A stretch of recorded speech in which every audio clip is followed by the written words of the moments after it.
अगर आपकी स्टडीज के टाइम आपको ओवर थिंकिंग होती है तो ये वीडियो आपके लिए है। कुछ इंपॉर्टेंट पॉइंट्स बताऊंगा, नोट डाउन कर लीजिए।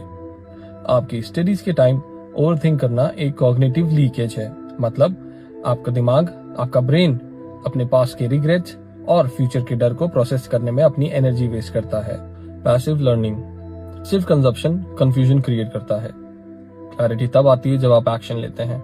आप सिर्फ रीड कर रहे होते हैं और उससे आपका माइंड पूरी तरीके से उस टॉपिक के साथ एंगेज नहीं हो पाता।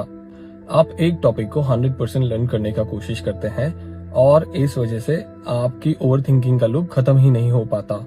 इस लूप से बाहर आने के लिए अपने साथ में एक पेन और कुछ पेपर्स या फिर एक रजिस्टर रखें। हर 15 या 20 मिनट बाद जो भी टॉपिक आपने पढ़ा है उसे लिखने की कोशिश करें। इससे आपके माइंड को 100% पावर उस टॉपिक को रिकॉल करने में लगानी पड़ती है और इससे ओवर थिंकिंग के लिए जगह ही नहीं बचती। डिस्ट्रैक्शन हैंडल करना, जिस तरह आप अपनी कार या अपना स्कूटर पार्किंग में पार्क करते हैं, उसी तरह आपके ब्रेन आपके माइंड में आने वाले सभी टॉपिक्स जिन पे आप ओवर थिंक कर रहे हैं एक शीट पर पार्क कर दीजिए, मतलब उस पर लिख दीजिए। इस शीट को आप कहेंगे डिस्ट्रैक्शन शीट। आपकी वर्किंग मेमोरी फुल हो जाती है और जिस वजह से आप घंटों एक ही टॉपिक पर अटक जाते हैं। आपका माइंड सब कुछ याद रखने की कोशिश करता है। देखिए, ओवर थिंकिंग बंद नहीं की जा सकती, लेकिन मैनेज की जा सकती है। जब आप अपने डिस्ट्रैक्शंस या वो थॉट, जैसे कि कल इंटरव्यू है, 10 बजे मीटिंग है, ईमेल चेक करना है, ये सब लिख देते हैं तो ब्रेन को सिग्नल मिलता है कि अब मैं इसे भूलूंगा नहीं। भूल जाने के डर से आपका ब्रेन जो ओवर थिंकिंग करता है उससे उसे सिक्योरिटी मिल जाती है और वो अपने काम, अपने टास्क पर फोकस कर पाता है।